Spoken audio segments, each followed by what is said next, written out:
Bora nós, gente linda? Vamos dar início agora à parte aí de noções de versificação, tá?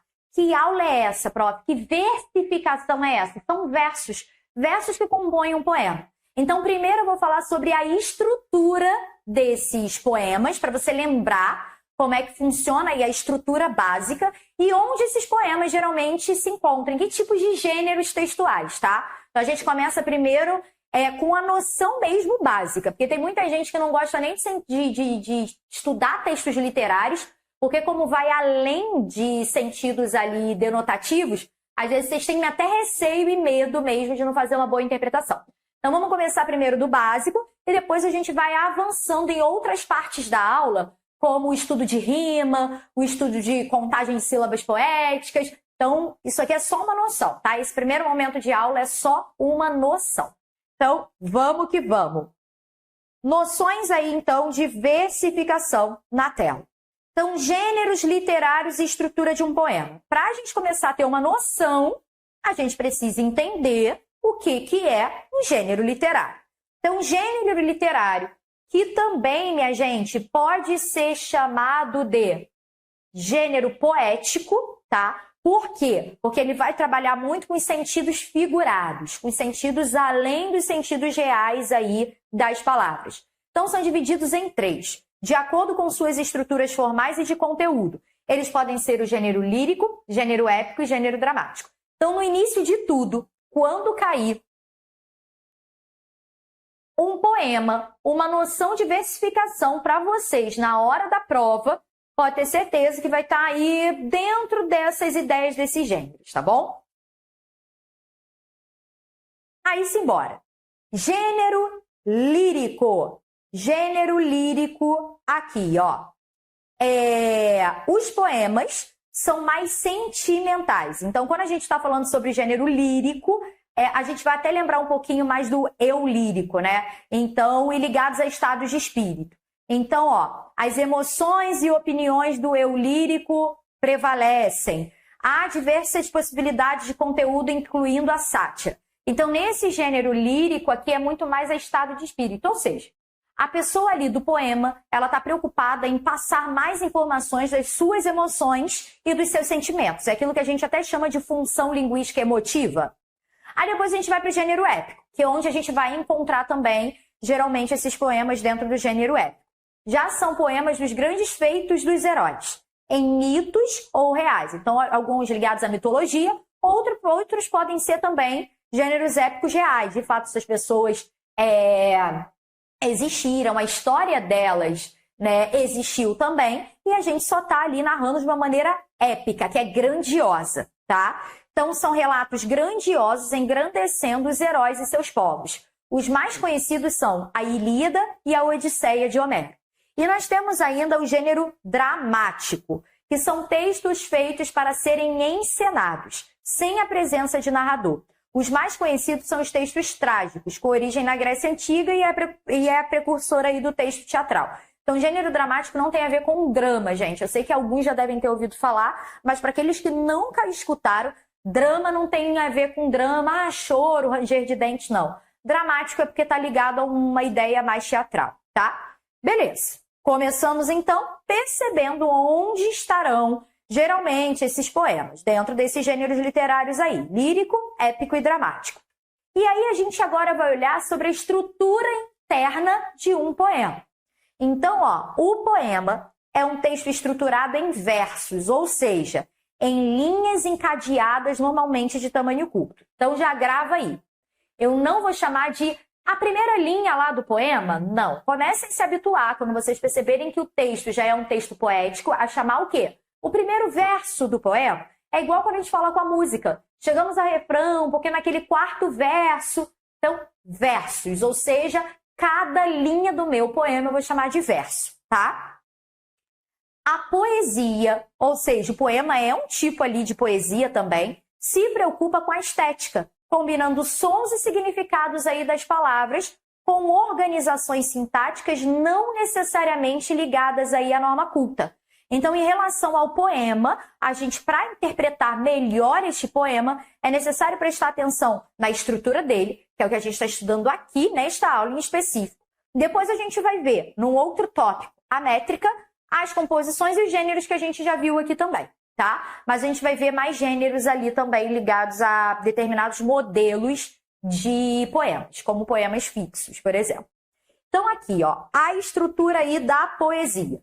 Vamos partir do poema Mar Português, de Fernando Pessoa, que é muito conhecido e às vezes aparece muito em provas, tá? Para a gente poder avaliar uma estrutura aqui. Tem uma coisa que a gente já aprendeu, que cada linha desse poema aqui, ou seja, ó mar salgado, quanto do teu sal, é o primeiro verso.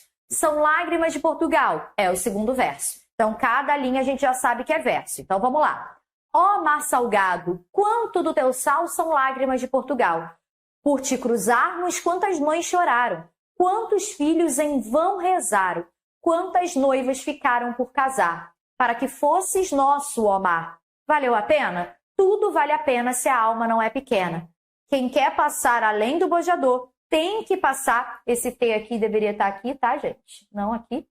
Tem que passar além da dor. Deus ao mar o perigo e o abismo deu, mas nele é que espelhou o céu. E aí a gente tem o que aqui, ó? Esses são os elementos básicos aí de um poema. O verso, cada uma das linhas, como a gente viu, tá? Em cada que estava ali naquele poema, e podem ter a mesma extensão. O que é ter a mesma extensão? Cada verso ter a mesma métrica, o mesmo número de sílabas, que já no outro item, aqui no outro tópico eu vou explicar, tá? Então, você pode ter uma mesma extensão, uma métrica, uma extensão diferente. O conjunto desses versos, ou seja, isto tudo aqui, a gente chama de estrofe, tá?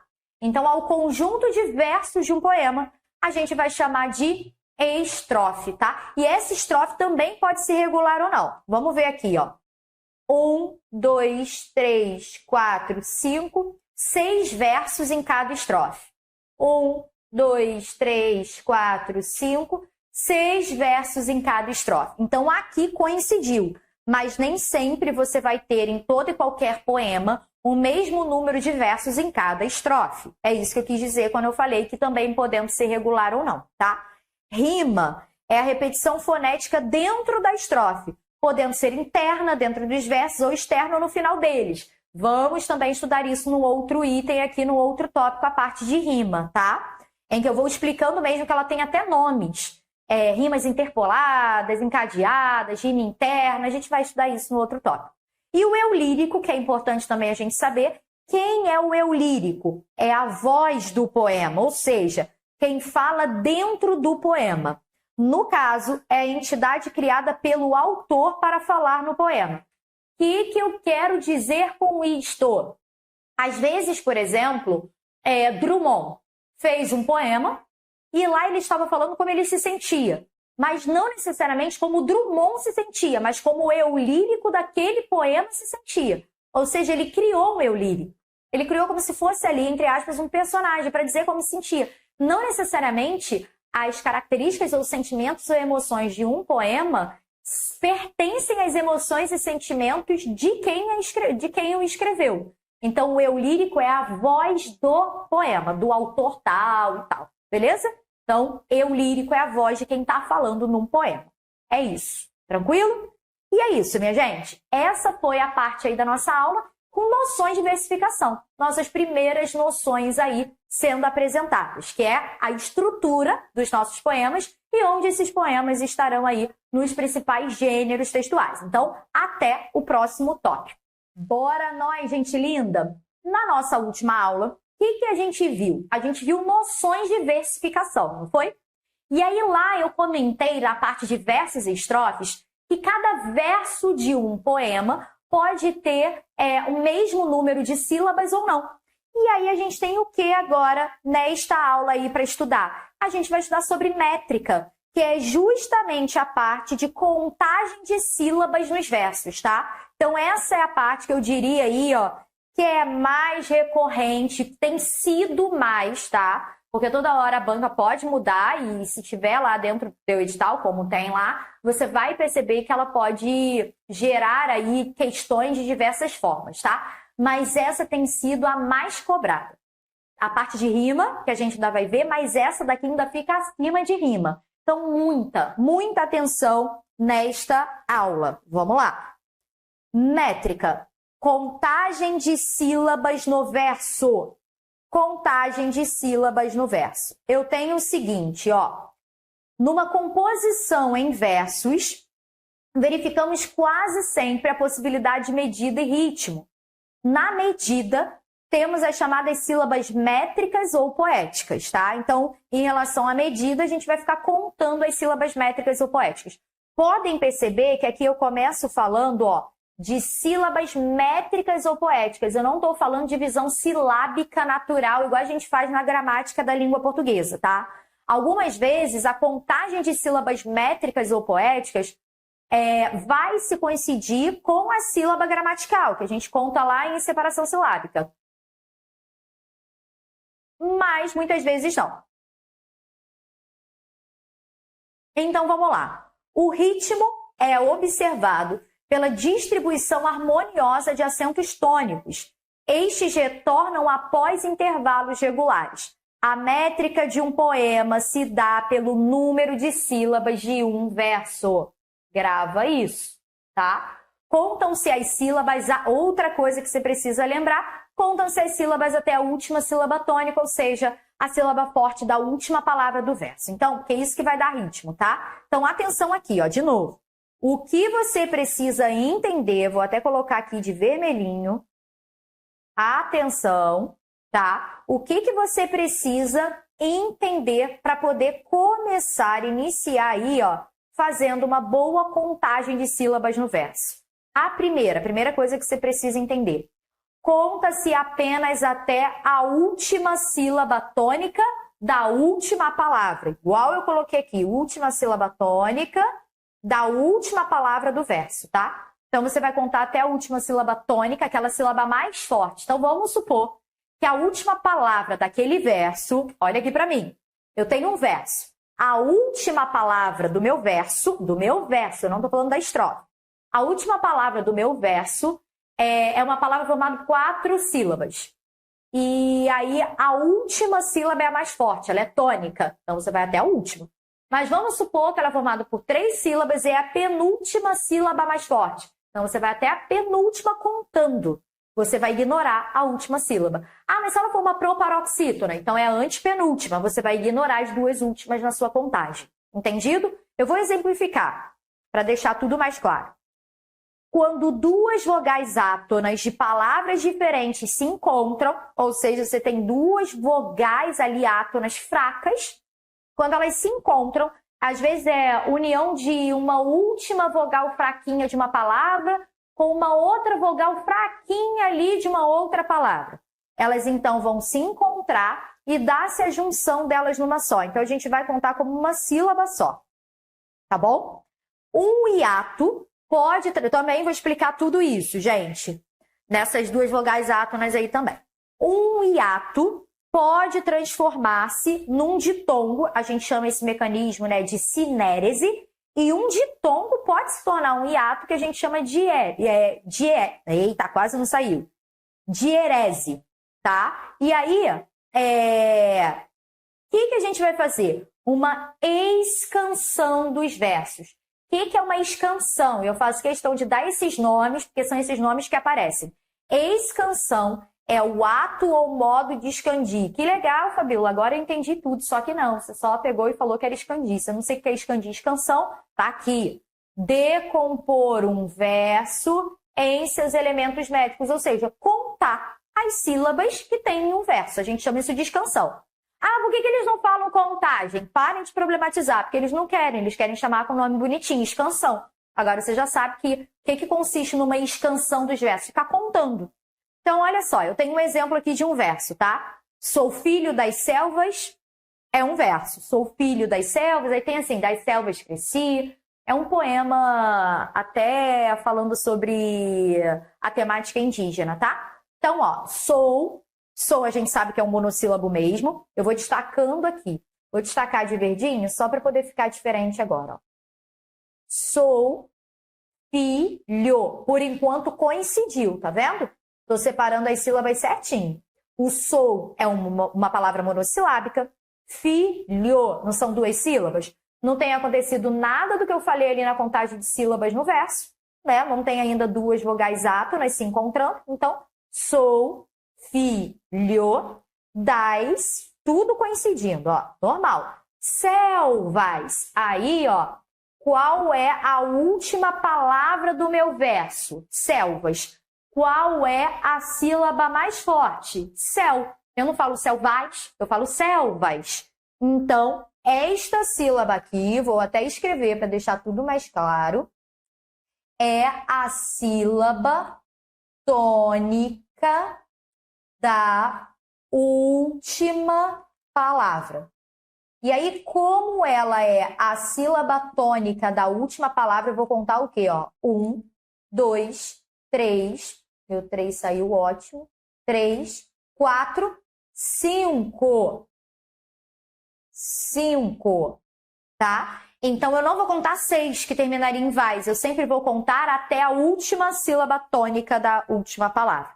Então, verso de 5 sílabas, e a gente chama esse verso de pentassílaba ou redondilha menor. Ele até tem um nome específico, o de 5 versos e o de 7, tá? E aí, para você saber sobre isso, tá aqui a lista das nomenclaturas de cada verso, a depender da quantidade de sílabas que ele se apresenta. Então, aqui tem uma classificação dos versos quanto ao número de sílabas, tá? Então, você tem o seguinte, ó, versos isométricos são aqueles que possuem uma medida única. Então, você tem uma sílaba poética, a gente vai chamar de monossílabo. Aqui tá tudo lindo, ó. Monossílabo, dissílabo para duas, trissílabo, tetrassílabo. Aí aqui, ó, como eu tinha falado anteriormente, pentassílabo, ou você vai chamar de redondilha menor. E adivinha o que é mais cobrado? Redondilha menor. Ele não vai botar pentassílabo. Então, grava aí no 5, redondilha menor. Claro, vai ter redondilha maior. Prontinho, só estava ajeitando o microfone aqui. Hexassílabos ou hexassílabos, né? 7 heptassílabos ou redondilha maior. Octossílabos, eneassílabos, decassílabos, ou também chamado de medida nova. Endecassílabos e dodecassílabos, chamados alexandrinos. Calma que não é o infinito e além. 13, 14, 15. Aqui eu já faço, ó, um resumão. Os versos que têm mais do que 12 sílabas, ou seja, 13 ou mais, são chamados aí de versos bárbaros. Então, a dificuldade aí, gente, só vai ser em você gravar 5 sílabas, que é chamado de redondilha menor, 7 sílabas, redondilha maior, o medida nova, decassílabos, nem é tão cobrado os decassílabos, tá? Mas os de 12 sílabas, sim, os versos alexandrinos, e o nome alexandrino aparece mesmo, e depois, 13 ou mais, você vai chamar de bárbaros, tá? Então, ó, vou até colocar os dos asteriscos aí, que são os mais comuns, beleza?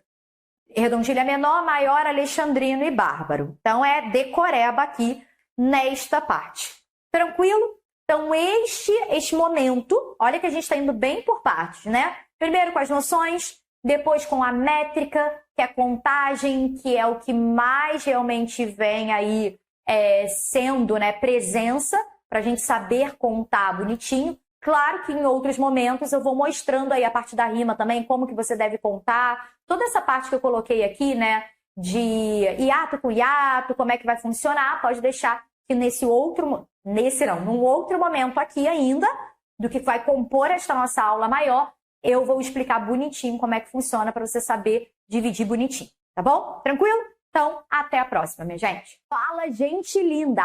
Chegamos agora à parte de rima. Tem muita coisa para gravar, tá? Mas para você não se desesperar aí do outro lado, quando eu falo tem muita coisa para gravar, mais o nome das rimas em si. Só que quando você for percebendo, se você prestar atenção em como que a gente vai contando, vai ficar muito mais fácil. É aquela parte, não sei se você já ouviu falar, daquelas rimas A, B, B, A, B, A, B. Antes de você torcer o nariz e falar, que saco, me dá uma chance, por favor, s'il vous plaît, para que eu tenha a oportunidade de falar que não é que saco, até se torna legal. E você vai perceber que A, B, C, essas letras que aparecem, elas não vêm do nada. Elas vêm só para poder indicar aí realmente que está repetindo ali uma rima, um finalzinho.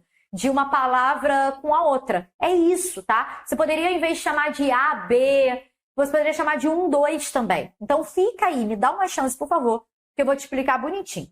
Então, se liga aqui, ó. Slides aí na tela. O que é a rima? É um dos elementos ali subsidiários do verso, tá? E aí a gente tem o seguinte, há uma coincidência de fonemas, geralmente a partir da última vogal tônica de cada verso. Há versos sem rima. Primeira coisa que a gente já começa com o pé na porta. E isso também é cobrado. Nomenclatura de versos aí. O nome dos versos sem rima são chamados de versos brancos ou soltos, tá? Então, aqueles versos que nem todo poema vai ficar rimando, beleza? Se você achava que ficasse rimando aí, não. Nem todo poema rima. Então, em cada verso aqui, se você perceber que não está rimando, você vai chamar de versos o quê? Brancos ou soltos. E aí, devemos observar se o último verso termina em palavra ali oxítona, se é um verso agudo, ou paroxítona, se é um verso grave, ou ainda hiperparoxítona, se é um verso esdrúxulo, tá? Aqui a gente está falando de versos mesmo. As rimas são classificadas mediante disposição, extensão, acentuação e vocabulário. Aqui é só para ficar realmente mais bonitinho aí para você entender. Mas vamos chegar aos tipos de rimas, porque isso aqui também você precisa saber.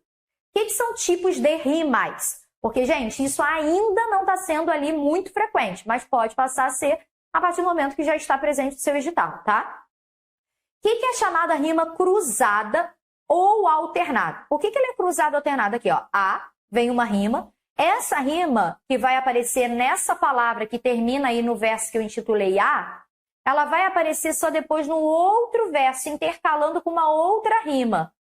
Meu Deus, Fabi, já não consegui entender. Calma, olha isso aqui, ó. Tu és um beijo materno. Tu és um riso infantil. Sol entre as nuvens de inverno. O que aconteceu aqui, ó? Erno rimou com erno daqui. Então, eu vou botar a letra A, por exemplo, em todas as rimas de palavras que finalizarem em erno. Aqui, ó, acabou. Tem mais algum verso que termine em erno? Não. Se tivesse, eu ia continuar colocando a letra A. A letra A é só uma referência para a gente saber que está tendo a mesma finalização, a mesma rima, tá? Vamos continuar aqui. O que eu vou fazer agora? Ó? Tu és um riso infantil, rosa entre as flores de abril, il. E você vai sentir, ó, aí eu vou botar B, todas as terminações il aqui, eu vou colocar com a letra B, porque é a minha divisão. Vocês estão conseguindo entender isso? É só isso, só isso. E aí você começa a perceber que as rimas estão acontecendo o quê, ó? Intercaladas não, né? Cruzadas, ó. Alternadas. Elas estão se alternando.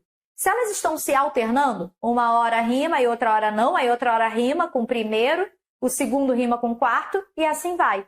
Então elas ficam se alternando. Por isso que a gente chama de rima alternada ou cruzada, tá? Sempre ali com versos ímpares e pares. Tu és um beijo materno, tu és um riso infantil, sol entre as nuvens de inverno, rosa entre as flores de abril. E rima mesmo, tá? Então, primeira rima é chamada de cruzada alternada. Vamos continuar. Olha essa daqui, ó. Rima chamada agora interpolada ou oposta. O que vai acontecer? E aí você vai gravando aí, tá? O que é uma rima interpolada ou oposta? Ó, rimas que ocorrem entre o primeiro e o quarto versos. Amor é fogo que arde sem se ver. Terminei em ver aqui. É ferida que dói e não se sente. Não terminou em er. É um contentamento descontente. Não terminou em er. É dor que desatina sem doer. Agora terminou em er. Se eu tinha colocado letra A já, para poder simbolizar, exemplificar a minha primeira rima, eu vou colocar a letra A lá na última, porque só na última repetiu ali a mesma rima do que aconteceu no primeiro verso. Tá vendo? Não é difícil. E aí você vai ver o quê, ó? Outra situação acontecendo aqui. É ferida que dói e não se sente, é um contentamento descontente. Eu vou botar aqui agora de letra B. Então, quando você fica com uma rima de A, B, B, A, você tem uma rima aí, ó, interpolada ou oposta.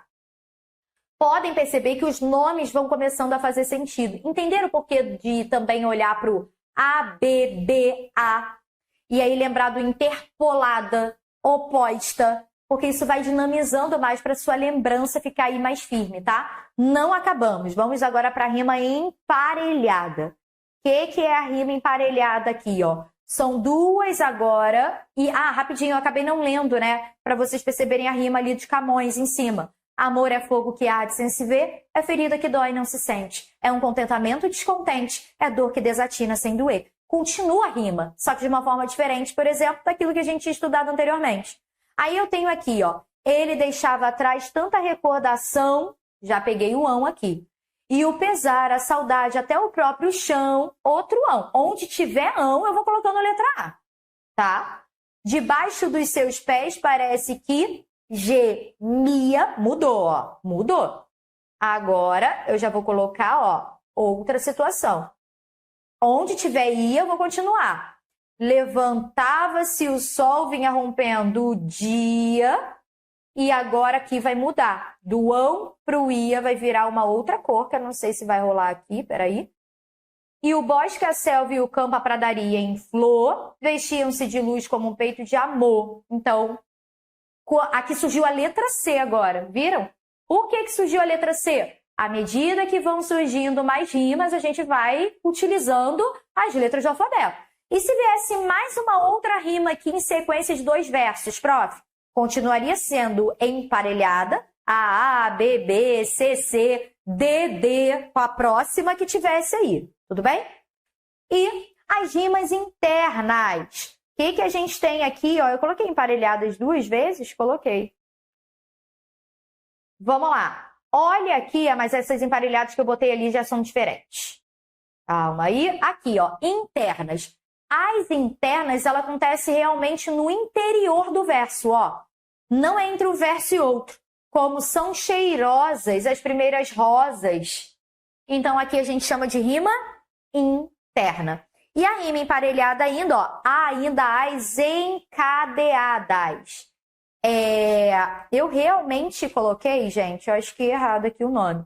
Vou tirar emparelhada ali e vou botar certinho. Encadeadas. Pronto. Então, o que você tem aqui, ó? Sei de uma criatura antiga e formidável. Que a si mesmo devora os membros e as entranhas. Como a sofreguidão da fome insaciável. E aí, ó, habita juntamente os vales e as montanhas. E aqui já é C, ó. E no mar que se rasga a maneira do abismo. Aí depois eu vou colocar a letra A. Tá vendo que ela já tá muito diferente? Aqui já é A, B, A, B, C, A. Aí C. Aí depois a gente ainda tem um mavioso aqui. Egoísmo, que era a mesma coisa do abismo. Ou seja, tudo encadeado aqui, tudo diferente, né? Então, a gente ainda tem este tipo de verso. Às vezes eu demoro aqui um pouquinho só para justificar, é porque o microfone vai se enrolando com a gola da camisa. Aí pode dar o som abafado aqui, aí eu fico me ajeitando aqui, me ajustando. Extensão das rimas, ó. Elas podem ser chamadas de consoante ou soante. Como é que funciona isso? Rimas que ocorrem em palavras cuja similaridade sonora é total, ou seja, quando há coincidência total de sons a partir da última vogal tônica do verso. Então a gente chama de rima consoante ou rima soante. É como se a gente falasse assim, ó, nossa, isso soa tão bem. Quantas e quantas vezes a gente fala, isso soa tão bem? Aí você vai lembrar da soante, tá? E aí como é que é aqui, ó? Carinho, sozinho, que rima, bonitinho aqui, ó. Celeste, veste, coroa, boa. Então, são as chamadas rimas consoantes ou soantes. Aí a gente tem as rimas toantes aqui, que já são rimas que ocorrem em palavras cuja similaridade sonora é parcial. Então, rima apenas com a vogal tônica. Qual é a vogal tônica de trouxe aqui? É o trou, tá? E de doce é o o. Então, só o o fechado em cada sílaba tônica de palavras ali que não estão rimando pela última sílaba delas, né? Mas também é um tipo de rima, que a gente chama de rima toante. Trouxe, doce, benfazejo, beijo. Olha que interessante, que o benfazejo nem é por uma sílaba formada com ditongo, mas no beijo, sim. E mesmo assim, a gente chama de toante, tá? Boca, boa. Então, geralmente, lá são aqueles eis, os, né? Fechados ali, nesse caso, igual eu botei aqui de exemplos. E são rimas que ocorrem realmente nas palavras cuja similaridade é sonora parcial, porque são das sílabas tônicas, não é para uma sílaba inteira. Ou um conjunto, né? E tem as rimas ainda perfeitas e imperfeitas. Olha a rima perfeita. Su, azul, igual carinho, sozinho ali também. E tem as rimas imperfeitas, que não tem uma identidade ali, ó, absoluta de sons. Céu, rendeu. Você pode ver que aqui, ó, é aberto e aqui é fechado. Mas são próximas, né? E nos casos de a, ai, u, e o, no caso aqui, on. Então, a gente tem uma questão também sonora ali de nasal e oral, tá? Continuemos. Acentuação das rimas. Esdrúxula. São rimas que ocorrem entre palavras proparoxítonas, tá vendo? Aqui é muito decoreba. Então, ó, aromática, dalmática, anêmona, trêmola. Se for proparoxítona, a gente chama de rima esdrúxula. Se for grave, é porque é paroxítona. Flores, dores, pranto, canto. O que isso quer dizer, Fabi? Isso quer dizer, quando você estiver contando as sílabas poéticas de cada verso, fazendo a escansão dos seus versos, quando você terminar lá na última palavra, se a última palavra, a sílaba tônica, for uma proparoxítona, você vai chamar de esdrúxula. Se for paroxítona, voltando aqui, você vai chamar de grave. E se ela for oxítona, se for uma monossílaba? Pomar, luar, ou tens uma sílaba só, em inglês, você vai chamar de aguda. Então, versos ali com rima aguda quando for a última sílaba, tá? E o vocabulário das rimas. Isso aqui, vou até botar um asterisco, porque geralmente é cobrado também nas noções de versificação, tá? Então, ó, geralmente é cobrado. Vou até colocar aqui para você se lembrar. Quando eu falo geralmente é cobrado, não é só para estudar isso não, tá? Isso foi o que já caiu. Mas pode ser que eles cobrem, sei lá, acentuação das rimas, por exemplo. E aí você precisa saber o que é esdrúxula, grave ou agudo. Aí vamos lá. O que é uma rima pobre? Rimas que ocorrem entre palavras da mesma classe gramatical. Ela é pobre por quê? Porque a pessoa nem foi muito criativa ali. Então tem pobreza gramatical. Então, ó, amor e desamor, desamor não é verbo não, tá, minha gente? É substantivo. Amor e desamor, amar e desamar, que são verbos, tá? Amor e desamor são substantivos. Então, eu poderia, não tá tendo rima? Amor, desamor. Só que são entre as mesmas classes gramaticais. Cantar e amar, mesmas classes gramaticais. Então, a gente chama de rima pobre. Rima rica já acontece entre classes gramaticais diferentes. A rima vai existir, só que as classes gramaticais são diferentes. Irradia, dia. Irradia é verbo, dia é substantivo. Dúzia, Lúcia. Dúzia é um numeral e Lúcia é um substantivo próprio. Olha que legal. Se a gente rima ali, irradia, dia, maravilhoso. Rima rica. E a gente ainda, muitas vezes, tem até a rima preciosa, tá, gente? Então, ali tem a pobre, a rica e a preciosa, que chega a ser também ali com classes ali diferentes, mas ela consegue chegar realmente a um preciosismo. Beleza? Então, ó, essa aqui foi mais uma aula, mas a gente ainda vai continuar. Ainda tem mais coisas pra gente poder aprender aí, beleza? Então, fica comigo aí. Na próxima aula, a gente tem mais coisinha ainda sobre versificação. Bora nós, gente linda! Chegamos aí à nossa última parte dos nossos estudos aí sobre versificação, tá? Então, vamos lá para a parte de estrofe em relação a poemas fixos. Nome de poema fixo. Geralmente, se você está estudando aí já há um tempo, fazendo aí provas anteriores, isso já foi cobrado. Qual é o nome de um poema fixo em que você tem 2 quartetos e 2 tercetos? Aí o que você responde? Espero que você tenha respondido agora. Soneto. É essa parte, tá? Então, vamos que vamos para estrofe e poemas de forma fixa. Vamos continuar aí com o estudo de estrofe. A gente tinha visto que o estrofe é o quê? Um conjunto de versos, como se equivalesse aí a um parágrafo de um texto, tá? Então, você tem o seguinte aqui, ó, na parte da estrofe. Um agrupamento de versos. Por sua vez, compõe ali as estrofes. As estrofes são classificadas mediante o número de versos. Então, quando você tem a mesma coisa quando a gente contava o número de sílabas poéticas, então aqui, ó, quando a gente tem uma estrofe com um único verso, eita, pronto. A gente vai chamar de monóstico. Quando a gente tem uma estrofe só com 2 versos, dístico, e uma estrofe com 3 versos, a gente chama de terceto. Uma estrofe com 4 versos, quadro ou quarteto. Quarteto geralmente é mais comum, tá? Uma estrofe com 5 versos, quintilha, e vamos seguindo. Sextilha, setilha, oitava. Nessa oitava ali, a gente pode ter, tá? A oitava heróica, a oitava lírica. Aí a gente tem a nona e a 10ª. Atenção! A gente não tinha estudado que versos que não tinham rima eram chamados de versos brancos ou soltos. E eu comentei que era muito importante isso, que geralmente isso é perguntado em concurso. A mesma coisa, a ideia de verso livre, tá? O verso livre é aquele que não tem uma métrica pré-estabelecida. Você vai contar os versos que estão compondo uma estrofe e você vai perceber que nem sempre aquela estrofe haverá ali com os versos com o mesmo número de sílabas. Quando cada verso tem um número de sílabas diferentes, a gente chama de verso livre. Então, no modernismo, predomina a liberdade de ritmos, embora não se tenha abandonado totalmente o verso tradicional. O verso livre é aquele que não tem uma métrica pré-estabelecida, ou seja, não há normas, ele se estrutura na base de grupos rítmicos semânticos, tá? Então, verso livre, atenção, é aquele que não tem ali a mesma métrica, tá? E as licenças poéticas aí, ó, vamos lá. Enjambement. O que é um enjambement? Ou também chamado de cavalgamento.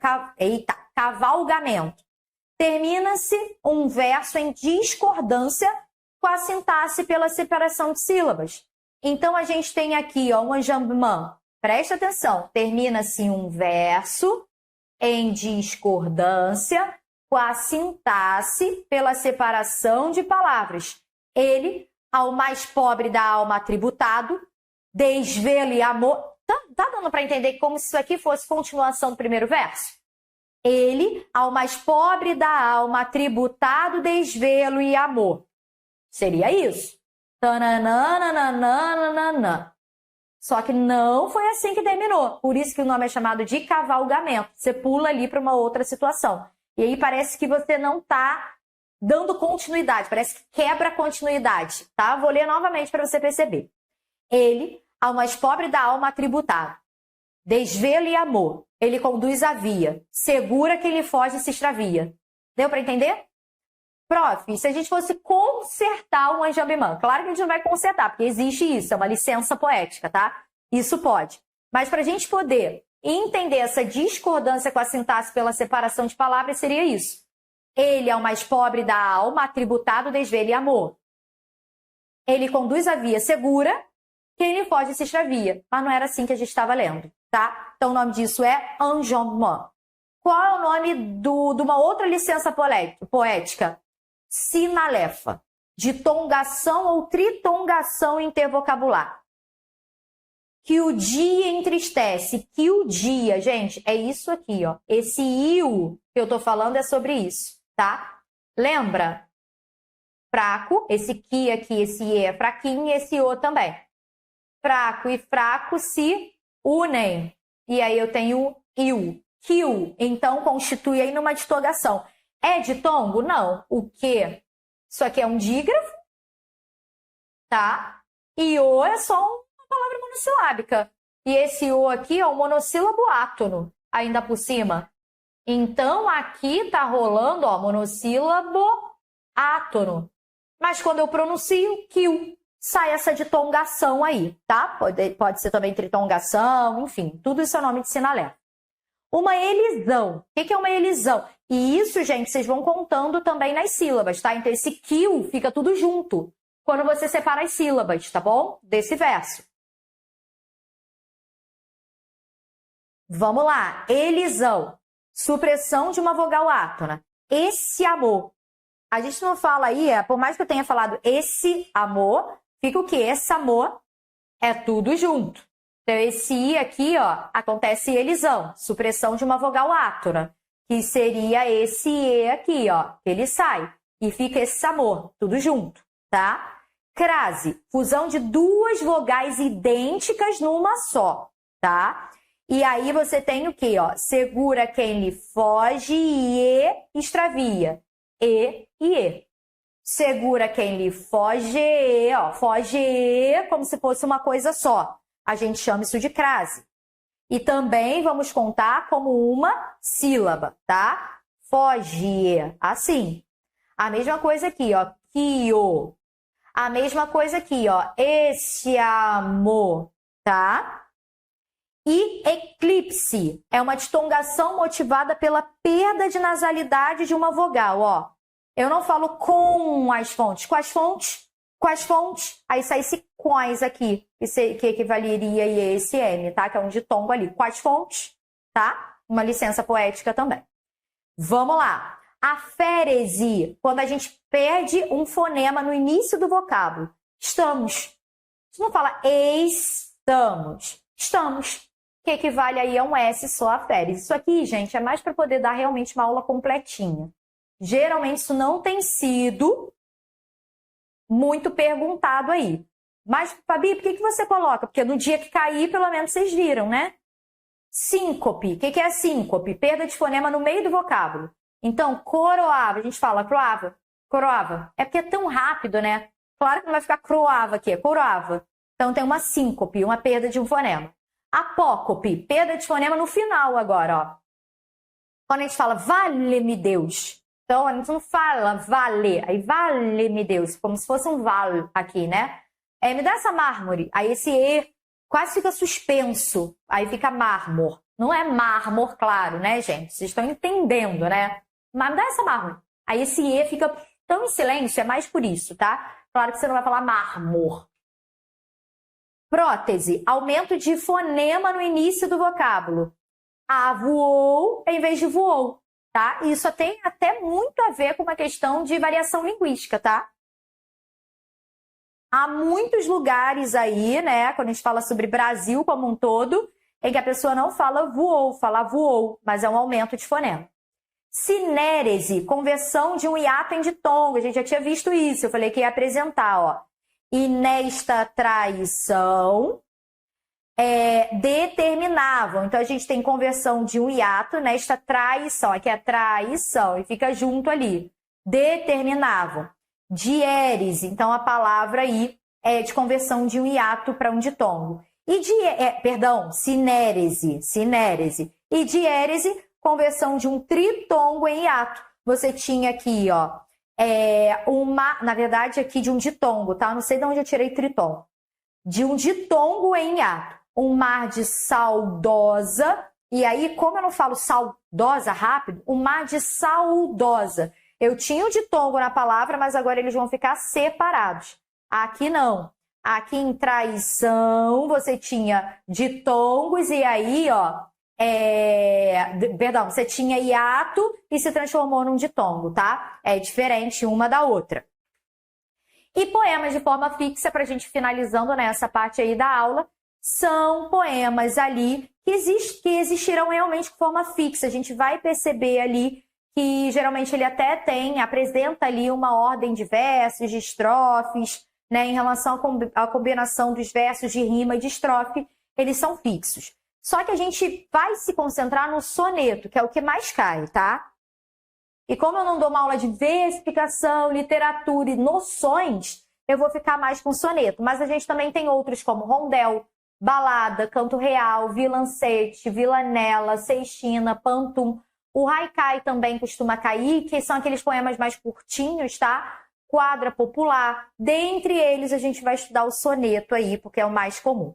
Os sonetos são poemas que obedecem a uma forma fixa. Eles são compostos por 14 versos.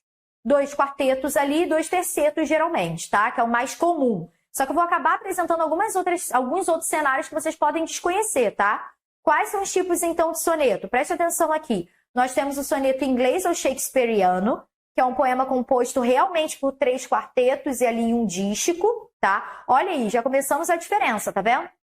3 quartetos, a gente estava falando de 2 quartetos e 2 tercetos. Então, para você que acreditava que o soneto só podia ser chamado de soneto porque tinha 2 quartetos e 2 tercetos, não. Existem também. Mas poema de forma fixa também pode ser aqueles que sempre se apresentarem com 3 quartetos e um dístico, tá? Vou mostrar. Soneto italiano ou petrarquiano. É um soneto composto aí por 2 quartetos e 2 tercetos, que é o mais comum, que é o que a gente geralmente conhece. Soneto estrambótico. É o poema ao qual foram adicionados versos, tá? Soneto monoestrófico, quando o soneto é composto por apenas uma estrofe, com 14 versos, e o soneto incompleto, quando o poema apresenta menos de 14 versos. E aí eu tenho aqui, ó, o soneto italiano, que é aquele que a gente viu, ó, que são os 2 quartetos e 2 tercetos. Caramba, aqui foi tudo junto, que legal. Mas se são 2 quartetos, deixa eu separar aqui, ó. Pronto. A gente só vai conseguir separar por isso aqui, né? Aqui, peraí, 1, 2, 3, 4, 1, 2, 3, 4, 1, 2, 3, 1, 2, 3. Igual que a gente estava vendo aqui, tá? 2 quartetos, 2 tercetos. Então, eu começo, ó, primeira estrofe, segunda estrofe, terceira e quarta. Vós que em rimas brotando o coração, ouvistes do suspiro o rumor, do meu primeiro e juvenil errou, quando era outra minha condição. Olha que legal que a gente está vendo aqui a rima, ó. Ão, rima aqui, então botaria A e A. Rumor, errou, B e B. É assim que vai.